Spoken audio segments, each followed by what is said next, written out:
What's going on, guys? It's Cliffy here today, playing in our 5th game of the Premier League season. Thanks to everyone who tuned into my stream on Monday where we did a bit of career mode. Signed a few players, which I'm going to go through for those who didn't see the stream. But today, taking on Leicester. Currently, we're sitting 8th in the Premier League table. That is from 4 games. We've had 2 wins, 2 draws, and we played QPR, I think, in the Capital One Cup last time around and won that one 1-0. So things are looking pretty good. Unbeaten start to the season so far for this West Ham side, and we're going to look to go and continue on from that there. So the few signings that we did make, not really too many, not really, I guess, any big major signings towards the end of the window because we didn't really have the transfer budget. So majority of the team stays the same. So no signings in the back line, as such. No signings in the midfield or up front. We've still obviously got we've still got a lot of strikers, a lot of forwards. A lot of people said, Cliffy, you should sign another striker.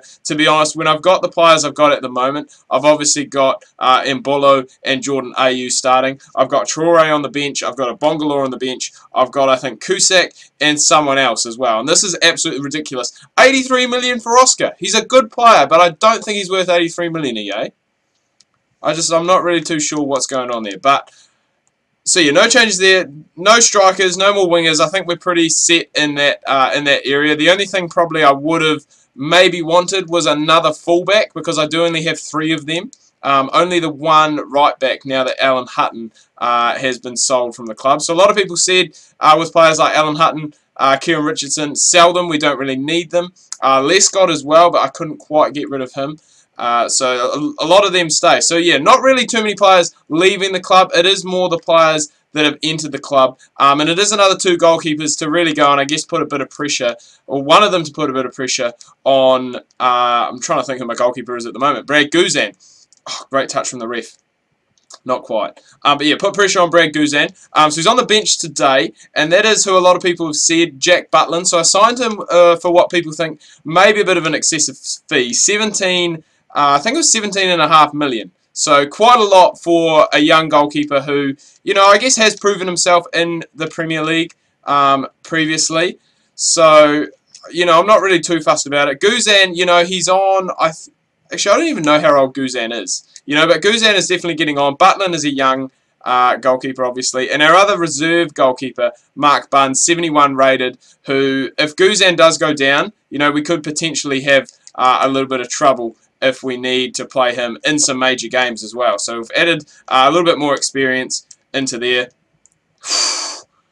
Gayu with the finish, the excellent finish from outside the box. And that makes it 1-0 to Villa, just like that. Let's have a look at this wee replay again. Passes it out, dinks past that player, just outside the box, and there is no keeper, not even Kasper Schmeichel, probably not even his father, Peter Schmeichel, could have kept that one out. That was an incredible shot, incredible hit. I think it actually came off the post as well. But back to that goalkeeping saga. So yeah, Jack Butland, a player who, you know, if Guzan does go down, it's not going to be the end of the world. Pretty like for like. He is only 1 overall less, and he is a hell of a lot younger than Guzan as well. So definitely area that we've worked on there. We obviously still do have Mark Bunn as well, who I think, you know, quite old, 31. He's only about 71 overall. So he's not really going to, I guess, contribute to the future of the club. Mbolo! Pen ref, you ripper. Thank you very much, ref. I actually wasn't really expecting it. I didn't think we were going to get it. Scott Sinclair is actually my top penalty taker, so I don't know why this other guy's taking it. Sinclair, he notched in a penalty on stream, so hopefully he can do it again. Whew, he has. So 2-0, and just like that, in the space of 7 game minutes, we have turned this game around to what was, I guess we were dominating it, but now we're really going and we really are in the ascendancy. Right, I've got to just have a sustained period where we can talk about, obviously, these goalkeepers. So, yeah, as I was saying, Mark Bunn, not really one for the future. So we've got him. Jack Butland is going to be a player that we're going to look to use, you know, in a few Premier League games, because obviously he was the starting keeper for Stoke, so he does have that experience. He is quality enough to play there. It's just a matter of, oh, man, Vertort, he is tired. He's probably going to have to come off at half-time. But yeah, it just really is having that backup option if Guzan does go down. Or I mean, even if Butland does play in a couple of games, just because Guzan's out of form, you know, he could very well make that starting goalkeeper berth his own. Oh, unlucky, AU, unlucky. And then another player we signed is another person who, for those who watch my FIFA 14 series, may potentially remember, and that is David Bentley from Southend. So he's had a bit of a... Oh my goodness, he's had a major upgrade in this game compared to FIFA 15 career mode. He is up to 68 overall, just a young fella. I think he's only about 21, so he is definitely one that we can go and use in the future. He's taken a bit of a pay cut to come to Villa, and I am looking to try and go and ship him out on loan, just for, you know, maybe a season or two, just so he can go and get some first team experience, maybe down in the Championship, because I don't think he's quite at Premier League level yet. You know, he's still got a lot that he needs to go and learn. Remember, only 68 overall, so... but apart from that, that is all the transfers gone and wrapped up. As I said, Richardson and Alan Hutton leaving. I think they left before transfer deadline day, so not a deadline day deal for us. But signing Butland and Bentley has definitely gone and increased, I guess, that goalkeeping pool strength, because I think there was Mark Bunn. I think there was another guy as well, but I may have potentially sent him out on loan just because I don't want it really turning out like the striker situation that we currently have at the moment. Obviously, a lot of strikers in the club. I think there's about 6, and really we only... I mean, it's not bad having that amount because... There's going to be a lot of cup games. There's going to be no European games. But yeah, a lot of cup games. And obviously the league schedule, especially leading up to Christmas, can get a bit hectic. So it's going to be good to have that rotation. Obviously the two that are starting now, Mbolo and Jordan Ayew, are our top 2 strikers, well in my opinion anyway. And then you've got a Bongalore and Traore who are on the bench. Traore and Mbolo, I guess Traore and probably more... Jordan Ayew are like for like, and Mbolo and Bongalore are like for like. So one obviously a wee bit bigger, a bit stronger, can use their strength, whereas Ayew and I guess Traore to a certain extent really go and try and use, I guess, their technical skill and a bit more of their speed rather than that strength and just go and muscle players off the ball. So, but yeah, I'm happy with how we're going in the league. As I said, we're in 8th. That's only because we had a couple of draws. One of those draws is actually against United. So that's a very big win. Oh, Scott Sinclair. No, it's Gayu again. And he's got another penalty. Really? Personally, I don't think that was a pen.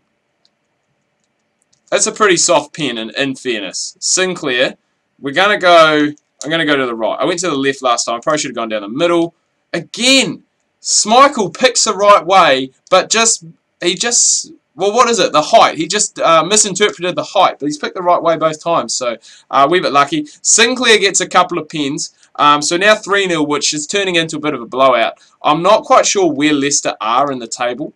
I didn't quite look at that beforehand. But as you can see, next fixture for me against Stoke, so Jack Butland playing against his old club, if he happens to get a start. It's a bit hard to dislodge Brad Guzan, because he hasn't really done much wrong when you think about it. You know, we've obviously haven't lost. We haven't conceded many goals. Scott Sinclair for the hat-trick. That was quite poor. It's quite a poor finish on the left foot. But how easy did he get through those players? Where's Vardy? Okazaki. They don't have Marez. I just realised that. And there was someone I played someone on stream.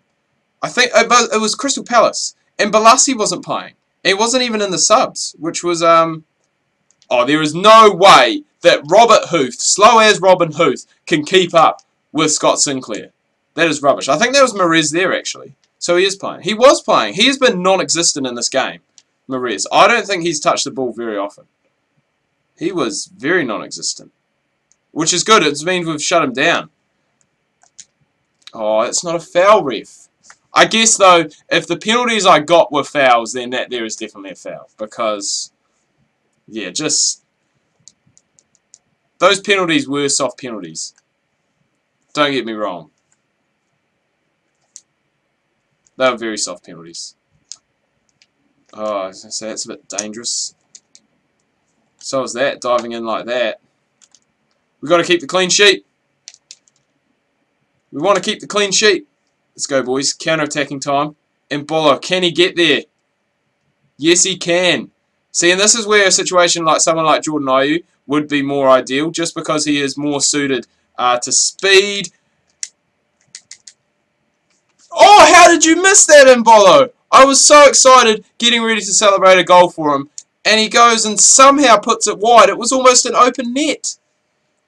And he's just scuffed the opportunity. Completely. Oh, come on, boys. Defend till the end. 3 penalties in a single game. Really? And to be honest, I don't know how many of them have actually like fully warranted being a penalty. Oh, Okazaki. Not much you can do about that. I think had I even stayed middle, that still would have gone, and just because of where it was hit, it would have gone above the keeper, I'd say. I mean, that has gone, hit the top of the crossbar and come straight down. So we don't keep the clean sheet. Guzan will be disappointed with that. 3 penalties in the game, which personally I think is a bit overkill. Especially when probably all 3 of them didn't really deserve to be penalties either. But we're going to walk away with another victory. Keep our unbeaten start to the season alive. So that's 5 games now unbeaten for this Villa side. So we just need to keep going. And, I mean, there's still a long way left to go. We've only played 5 games. Still another 33 left to go, if my maths is correct, in the season. So still a long, long way to go. Got cup competitions coming up as well. So, definitely a lot of football still to be played for this young Villa side. But anyway, guys, I'm going to wrap this up here. Do hope you've enjoyed this video. If you have, please remember to leave a like. If you are new, please do subscribe. Make sure you check out my Facebook and Twitter. Links to that can be found down below in the description. Hope you guys are enjoying your week. Make sure you tune in tomorrow. We've got My Career Reborn carrying on with that series. Make sure you do not miss that.